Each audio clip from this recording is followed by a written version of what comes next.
Psalm 43.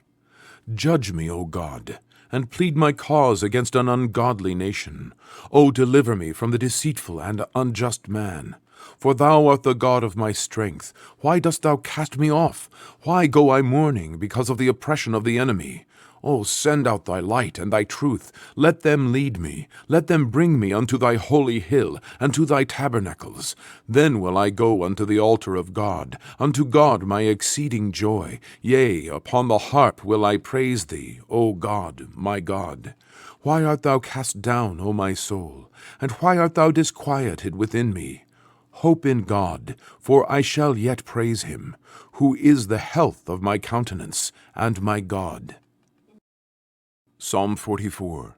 We have heard with our ears, O God, our fathers have told us what work thou didst in their days, in the times of old, how thou didst drive out the heathen with thy hand, and plantedst them, how thou didst afflict the people, and cast them out.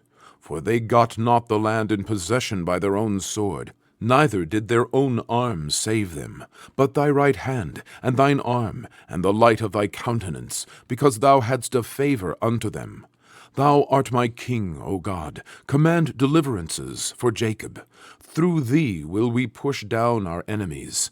Through thy name will we tread them under that rise up against us. For I will not trust in my bow, neither shall my sword save me. But thou hast saved us from our enemies, and hast put them to shame that hated us. In God we boast all the day long, and praise thy name forever. Selah. But thou hast cast off, and put us to shame, and goest not forth with our armies. Thou makest us to turn back from the enemy, and they which hate us spoil for themselves. Thou hast given us like sheep appointed for meat, and hast scattered us among the heathen. Thou sellest thy people for naught, and dost not increase thy wealth by their price. Thou makest us a reproach to our neighbors, a scorn and a derision to them that are round about us.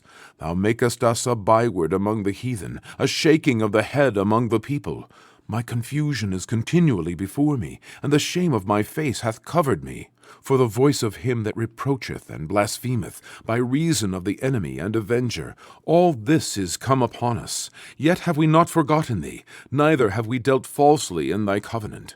Our heart is not turned back, neither have our steps declined from thy way.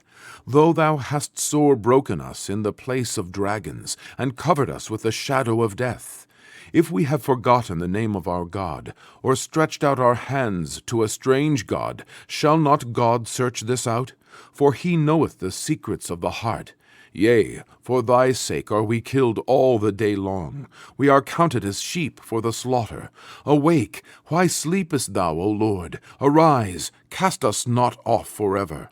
Wherefore hidest thou thy face, and forgettest our affliction and our oppression? For our soul is bowed down to the dust, our belly cleaveth unto the earth. Arise for our help, and redeem us for thy mercy's sake. Psalm 45. My heart is inditing a good matter. I speak of the things which I have made touching the king. My tongue is the pen of a ready writer. Thou art fairer than the children of men. Grace is poured into thy lips. Therefore God hath blessed thee forever. Gird thy sword upon thy thigh, O most mighty, with thy glory and thy majesty.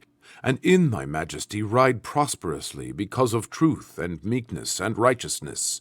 And thy right hand shall teach thee terrible things. Thine arrows are sharp in the heart of the king's enemies, whereby the people fall under thee. Thy throne, O God, is forever and ever.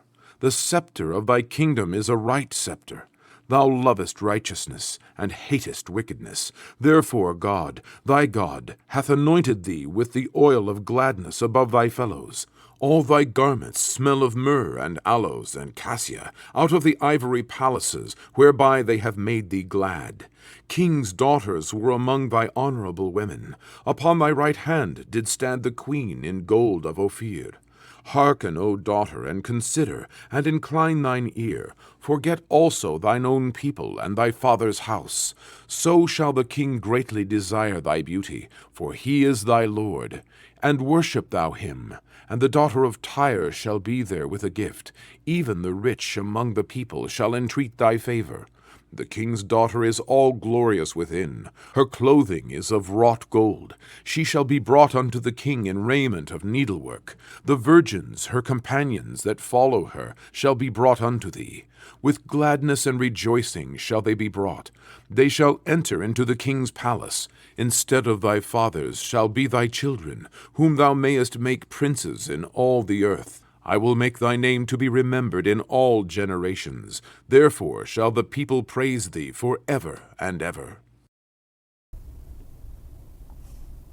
But when the 14th night was come, as we were driven up and down in Adria, about midnight the shipmen deemed that they drew near to some country, and sounded, and found it 20 fathoms. And when they had gone a little further, they sounded again, and found it 15 fathoms. Then, fearing lest we should have fallen upon rocks, they cast 4 anchors out of the stern, and wished for day. And as the shipmen were about to flee out of the ship, when they had let down the boat into the sea, under colour as though they would have cast anchors out of the foreship, Paul said to the centurion and to the soldiers, Except these abide in the ship, ye cannot be saved. Then the soldiers cut off the ropes of the boat, and let her fall off. And while the day was coming on, Paul besought them all to take meat, saying, This day is the 14th day that ye have tarried, and continued fasting, having taken nothing. Wherefore I pray you to take some meat, for this is for your health. For there shall not an hair fall from the head of any of you. And when he had thus spoken, he took bread, and gave thanks to God in presence of them all. And when he had broken it, he began to eat. Then were they all of good cheer, and they also took some meat. And we were all in the ship, 260 souls. And when they had eaten enough, they lightened the ship, and cast out the wheat into the sea. And when it was day, they knew not the land, but they discovered a certain creek with a shore, into which they were minded, if it were possible, to thrust in the ship. And when they had taken up the anchors, they committed themselves into the sea, and loosed the rudder bands, and hoisted up the mainsail to the wind, and made toward the shore. And falling into a place where 2 seas met, they ran the ship aground. And the forepart stuck fast, and remained unmovable, but the hinder part was broken with the violence of the waves. And the soldiers' counsel was to kill the prisoners, lest any of them should swim out and escape. But the centurion, willing to save Paul, kept them from their purpose, and commanded that they which could swim should cast themselves first into the sea and get to land, and the rest, some on boards and some on broken pieces of the ship. And so it came to pass that they escaped, all safe to land.